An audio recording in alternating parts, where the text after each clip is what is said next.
Hi, everyone, and welcome to what I suspect is week 7 of the spring 2026 semester.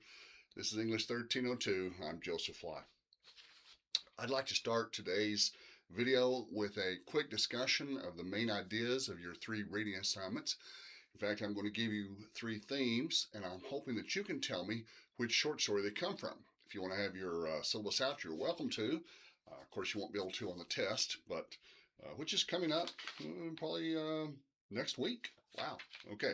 So anyway, um, the theme of one of the stories is the difference between appearance and reality, the stark contrast between what appears to be true and what really is true.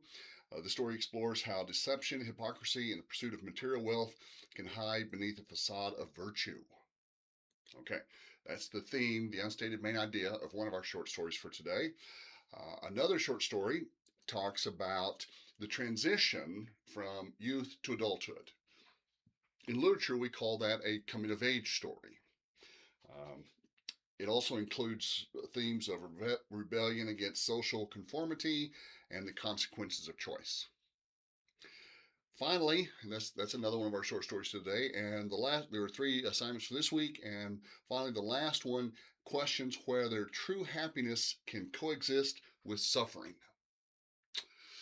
Okay, let's take a look and see how you did. The story that was a contrast between appearance and reality, that was, of course, the jewelry or the false gems. The one about the transition from youth to adulthood, the coming of age story, that was John Updike's A&P, which I expect you probably enjoyed the most. And then the one about happiness and suffering coexisting together, that was the ones who walk away from Omelas. So, where shall we start? Gosh, let's do the false gems. Nice, short little story, and we study it mainly for one reason. Go back and look at your list of literary criticism. About 3/4 of the way down on the first page, there's one particular one called deconstruction. Deconstruction is a part of what's the best known part of postmodernism. And what deconstruction says, one of the things it says, is that several different interpretations of a short story can exist at the same time, i.e., 2 people can have 2 different ideas and they can both be right. Okay, so in the short story called The False Jewels or The Jewelry, written by a guy named Guy de Maupassant. He's French. His name is pronounced Guy, not Guy. And so you got a guy who marries a girl. Now, you have to read the story carefully. It's a short story, but you have to read it really carefully to pick up on all the little details. Because the first page of the story is all about this girl, his wife, whom he meets, and he sets her up as being 2 things. She's very, very poor. She comes from a very poor family. Her father's dead. Her mother has no money. So she comes from a very poor background. But she's also very virtuous. She's a good person. She loves her husband very much. They enjoy joking around and kidding around a little bit, but there's nothing but love between the 2 of them. And he idolizes her, absolutely. She has a couple of vices, or what she calls vices. I would call them hobbies. She enjoys going to the theater, which can be an expensive hobby in those times. Um, Today we would kind of lump that in with going to concerts or expensive rock concerts or big expensive shows or just any sort of theater or drama. But yeah, ticket prices can get pretty expensive. And as it says, her friends often gifted her front row seats on opening night. So she enjoys going to the theater. She has some good friends, and they enjoy going with her. The husband doesn't like to go. He works hard all day. He wants to come home and take it easy. So he says, just go with your friends, have a good time. Great guy. You gotta love the husband. I don't want to spoil the story for you, but it's hard to discuss without going all the way to the end. Okay. So the wife dies. The husband cannot manage by himself, very quickly runs out of what little income he had, and is about to starve when he realizes, oh, I forgot to mention something to you. Um, the wife enjoys going to the theater and collecting fake jewelry. She enjoys collecting the costume jewelry, what we would call paste, or just CVS jewelry. Very, very cheap. So she dies. The husband has this pretty good collection of rather large and very fake jewelry. And just before he starves to death, he's like, well, I hate to do it because it's all I have left to remember my wife, and I'm going to take one of her pieces into the jewelry store and see if they'll give me anything at all for it. See if they'll give me $4 or $5. And yes, I'm translating from French francs to American dollars. But he goes into the jewelry store and they say, well, sure, yes, it's worth 20,000 francs, but I will give you 18. Pardon the bad French accent. The guy can't believe it. Oh, no, you must be wrong. This thing's not worth $18,000. Tries another jewelry store. The other jewelry store says, yeah, she bought it here. We can tell by the box. And it's worth $18,000. And the guy just can't believe his mind, his luck. And if you read the story carefully, you'll notice it never says, the jeweler never says, we sold this to her. It says it was bought here and it was delivered to her at her address. Does that matter? I don't know. But so the husband ends up selling all the jewelry. He makes $296,000, which when he quits his job, he says he made $300,000, and then later on he claims to have $400,000. Like when you catch a fish, it keeps getting bigger every time you tell the story. But that's pretty much how the story ends. Well, except for that one troublesome sentence there at the very end. And this is all part of the deconstruction. But the very last sentence says, or the last paragraph talks about how the husband, Monsieur Latan, had married again, and his wife was mean, made his life miserable. Don't really understand the point of that, but anyway. So the deconstruction part, the conflicting theories comes here. Where did she get this jewelry?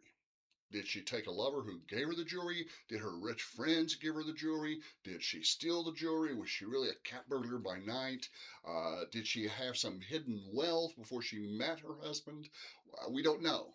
And to be honest with you, one theory is as good as another theory, but the story goes to show that you really don't need to know everything. You can't know everything. So yeah, appearance versus reality. It's really fascinating and kind of a little, even though the lady dies, it's still a nice, fun little short story. Hope you enjoy reading it. Okay, we're working our way up the ladder of stories. So our next one is John Updike's A&P. A&P was just the name of a supermarket. On this story, you really need to know the characters, although there's only a handful of them. You got Sammy, the cashier. You got Lingle, the store manager. You got Sammy, his best friend, who works in the next slot over. And then you got the three girls, and you got a few customers. And that's about it. The story basically goes like this. The plot is very simple. Sammy's working in a supermarket where he's so bored. He's bored out of his mind. But his parents got him that job. Now he's 19 years old. His parents got him the job at the supermarket. It's a full-time job, I'm assuming. His mom fixes his lunch and irons his shirts. He lives at his parents' house, I'm assuming for free. He's got a pretty nice setup. But these three girls walk in. And this is before the time of no shoes, no shirt, no service. So they walk into the store wearing nothing but bikinis. Okay, very revealing bathing suits, and there's three of them, and the best looking one is the leader of the pack.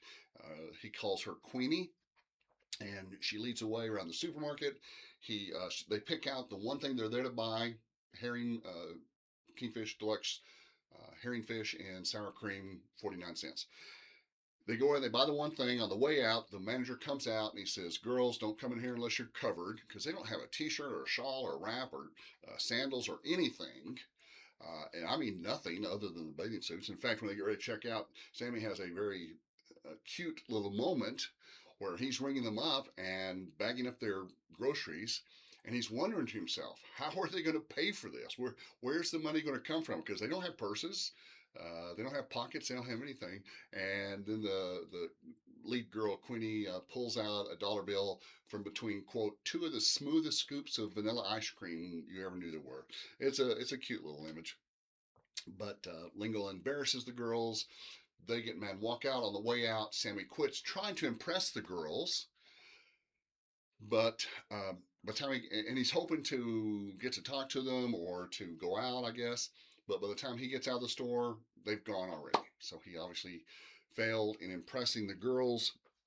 And that's where we come across the theme of the consequences of choices. Sammy chose to quit a job, and the results were nothing on the fact that he's out of a job. Now you can project, you can kind of guess what's going to happen when he gets home. You suppose his mom's going to continue to iron his shirts and fix his lunch? Is his dad going to let him continue living at the house rent free? Probably not. And Sammy realizes that.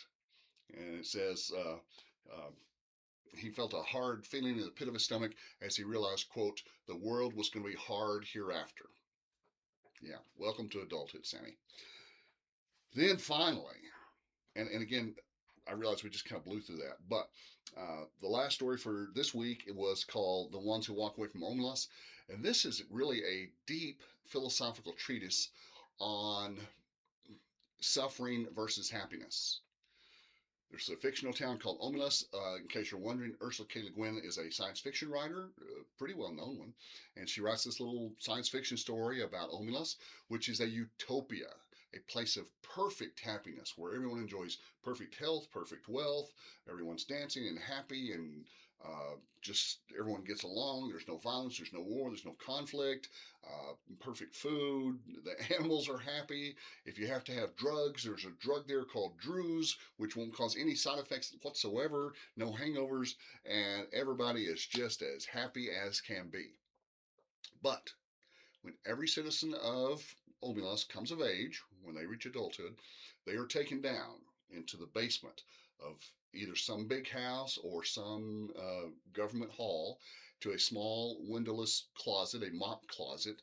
And among the dirty, smelly mops, which haven't been wrung out or cleaned, there's a child, a small child who looks 7 or 8, but really is 10 or 12, but malnourished, beaten, starved, not talked to at all, kept in total darkness, and can't even talk because it's so richly abused.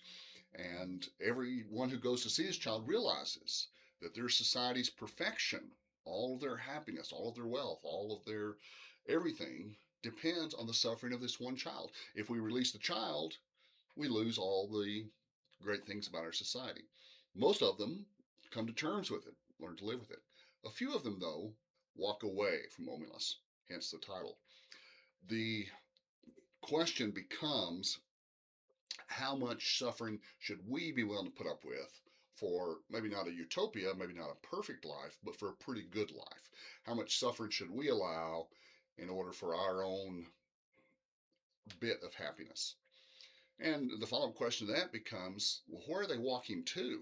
Because if they're leaving this utopia, this island of perfection, they're going someplace else, and they're probably walking to someplace like Lubbock, Texas, where there's lots of suffering, and there's lots of hunger, and there's lots of violence and crime and bad things going on. I think the key is that in Lubbock, you can do something about those bad things. In Omelas, you can't. So the 3 short stories for this week are designed to make you think and to consider your life. I hope that you will or have enjoyed reading them. Don't forget you'll need to read them more than once. And be sure to take notes as you read them, as you take notes while you go through the material posted on Blackboard. The quiz is next week, and I think, yeah, that's going to be like March the 5th, I think, something like that. Also, your outline is due on this Sunday. This is Monday morning, or this is Monday afternoon, and so it's due basically 6 days from today, Sunday, March 1st, before 11:55 p.m. The outline is worth, I think, what, 30 points? Something like that. Yeah, it's worth 30 points, but it's very simple. It's very, very simple. It has 2 basic purposes. One, just to get you going, so you don't wait till the last minute to do the whole thing. So to get you a few first steps taken. And hopefully make sure you've read the story, make sure you've understood the story, and that you have found maybe not your ultimate source, but you found one source. You're only allowed two sources on this paper. You can only use two sources. One is the primary source, which I've given you. That, of course, is the short story. What was the name of the short story this semester? Oh, The Lottery. So that's your primary source. And if you're going to write your paper using the model, which I refer to a lot, it's called a 5-paragraph essay, but it's got 3 body paragraphs. So if you're going to follow that model, then 2 of those 3 paragraphs should be about the story.